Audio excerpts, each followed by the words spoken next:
And once again, couldn't find a better picture. I don't know why. But Inner Circle, again, facing off against Men of the Year and American Top Team. Dan Lambert looked ridiculous. Why was this a penultimate main event? Because this was a sleeper. They had to have a match between Punk Kingston and Omega Page. Okay, that makes sense. I probably would have put the Super Clips match here. Yeah, this one I think was the worst match of the night. Mm-hmm. This was definitely the worst. Well, because 3 of them aren't even like professional wrestlers. Right. Taking nothing away from Junior Dos Santos and Andrei Arlovski, they did okay. Right, and but I think with some polishing, there could be 2 megastars there. But they're just not.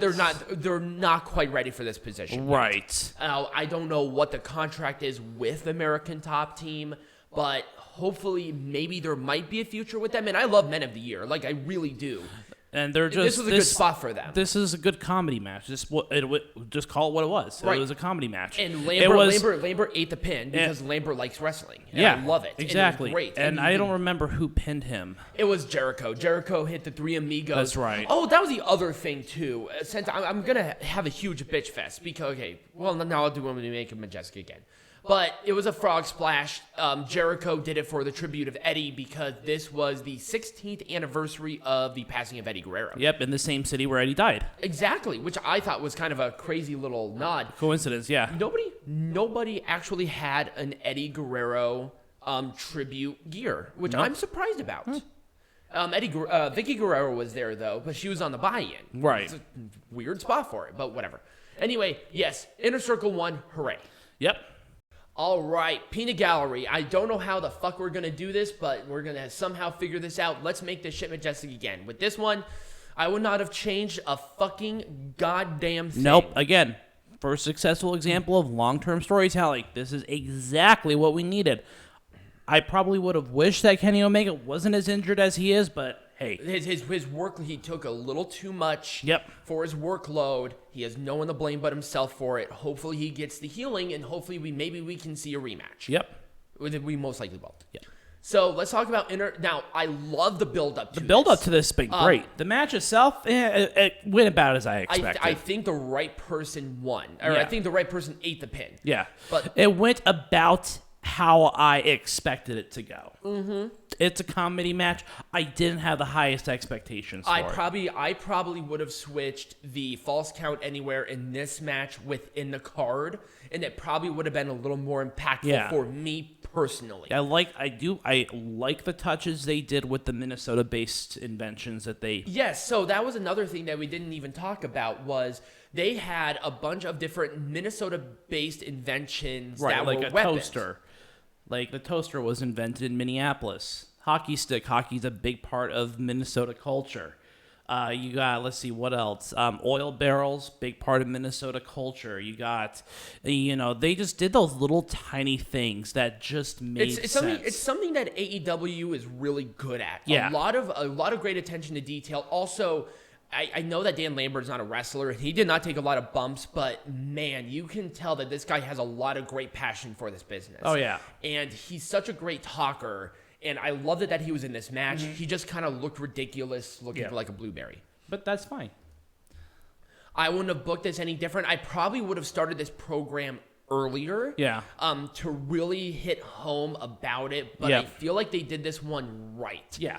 Maybe have this one a no DQ or something like that, and maybe not a pinfall. I probably would have done like Eddie Kingston couldn't continue or something. Or something like that. Something to make him look strong. Right. Well, he still looked strong in defeat, but I feel like if he was like technical knockout, like he passed out or he couldn't fight anymore, that probably would have been a lot better than just your standard pinfall. Yeah. But that's really about it. So replace the finish, replace the Miro, Danielson finish with this and switch them around. Right. Once again, it's one of those things where the marring of Full Gear this year was weird finishes. Mm-hmm. Ty Conti, she needs a little more work. This should have been a clean, no ambiguous pinfall. Yes, it should have been. Or a submission or a pass out. If you did a pass out here, I would have been okay with it too. Yeah. But this whole kick out of the last second, that's Hulk Hogan shit. What are you doing here? That's amateur hour wrestling. Right. Like, what are you doing? And also, don't have Britt Baker kick out of the 3 big finishes that Ty Conti uses. Right. It almost makes Ty Conti look weak. Yeah, look like an amateur. Right. It's like, why is she here? Why was she going for the title? Okay, yeah, she won a bunch of matches. Right. And she hit three big finishes, and she couldn't get the Right. fucking job done. Couldn't get the job done. Right. That's what I think. I didn't think that Britt Baker looked strong. She doesn't have to look any stronger. She's Britt Baker. Like, come on. Just this match needed to just not exist. It was really weird. It was kind of I felt like it was put together at the last minute. I understand the rivalry. It should not have been here. I'm sorry. This shouldn't have been here. No. It made no sense. Yeah. It started really quick, and it felt like there was no reason for it. Cody Rhodes just needs to be a heel and just get on with it. Mm-hmm. Jesus. And I feel like the wrong people won. Yeah. Honestly. Legitimately, this just didn't make any sense to me. I did not like it whatsoever. Right. Once again, we would have switched the two, but booking-wise, I probably wouldn't have done anything different because people love this match. Oh, yeah. So I liked it. I thought it was the right stipulation for the right time. Yeah. Just the placement on the card was not the right and I felt like storyline was a little rushed, too. Well, this one was... maybe not as rushed, but it's still, it felt incomplete without Kenny Omega being there. I can see that. I can totally see that. It felt a little incomplete. Right, well, because he was involved with them anyway, so there was no reason for this. Right. Miro and Danielson... Again, there should have been a clean pinfall just so we knew who, just so we had a definitive win. I don't like this because now we're most likely going to see a triple threat with Miro, and it's like, okay, I understand that they had to put somebody here because Moxley is in rehab. Right. I understand that this was a last-minute decision, and I think that kind of marred a little bit too. Right, Miro cannot lose right now; he's too strong. Right. And if they were going to do this, have Miro win. Right. So, yeah, there we go.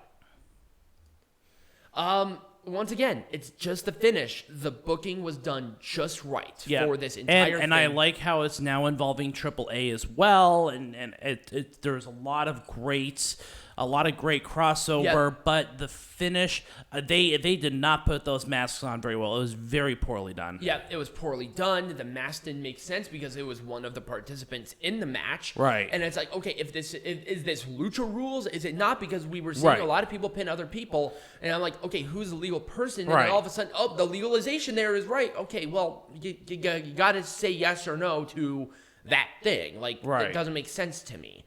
So, other than the ending, I probably wouldn't have done anything different. No. I like that FTR beat them for the AAA World Tag Team Champions, and I'm excited for the AAA match. Right. In December.